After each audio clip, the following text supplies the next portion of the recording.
So you look at an enterprise there, and they're sitting on hundreds of millions of dollars of spend just to bulletproof the apps they need to run their business on. And largely, we're talking about a function inside an enterprise that's, look, let's be honest, hasn't changed a heck of a lot in 15, 20 years, largely using the same tools for the last 15 to 20 years. AI trundles along, suddenly reaches a escape velocity point. AI has been with us a very long time. In fact, Appvance has been a leader in AI for well over a decade now, but suddenly it's ready for prime time. So Genie launched a week ago. Why now? Why does this matter? Here's what we've been doing. And again, it depends on who you're talking to. If I'm talking to a developer developing only brand new applications, they say, well, why do I need this? We're going to do all this manual testing and we're going to release it.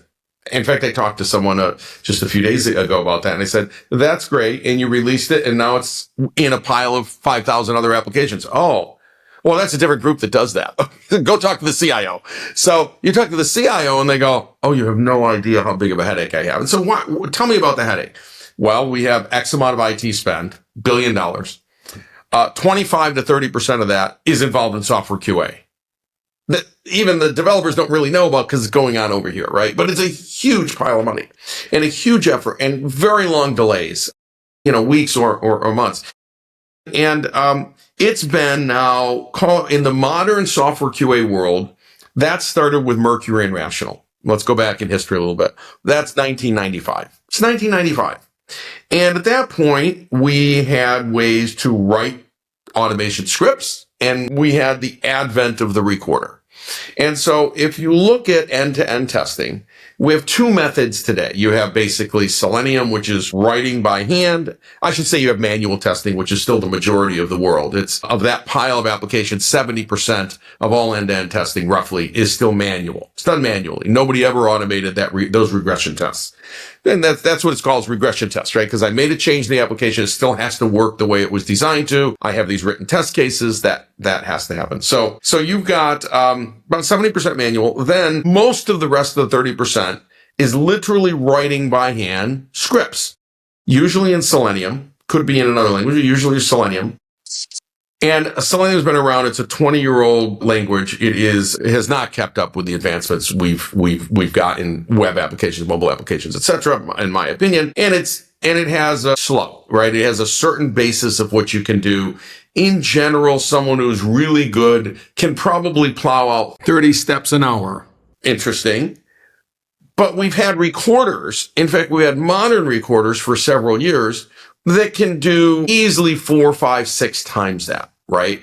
A modern recorder with self-healing, with script optimization, etc., and visual recognition, it can be 5 to 10 times that even, right? So we can be 60 all the way to 600, 300, 400, 500, 600 steps an hour really fast.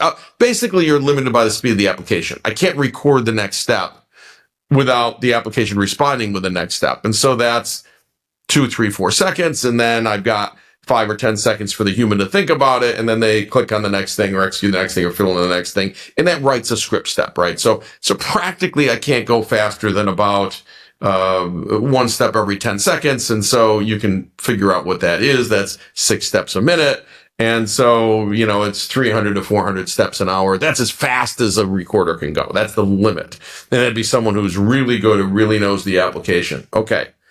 So if we're going to automate manual tests, we have to be better and faster than the recorder. Otherwise, people should use the recorder. So you have to look at the industry and say, we have a customer that has over 1 million test cases across their application that are manual. Say, why haven't you automated those? Well, the cost of automating them, because it's a high cost person, right? The cost of QA automation engineer and the cost of maintaining them outweighs the fact that we'll just run them as manual tests with lower cost labor. That's why. So what would happen if we obsoleted the recorder? So the recorder obsoleted Selenium and still people use it. I don't understand why. But the recorder did not obsolete most manual testing because manual testers are inexpensive. In fact, offshore, they can be very inexpensive, right? And so it still didn't obsolete the manual tester. To obsolete the manual tester, you have to be 10 to 100 times less expensive than the recorder.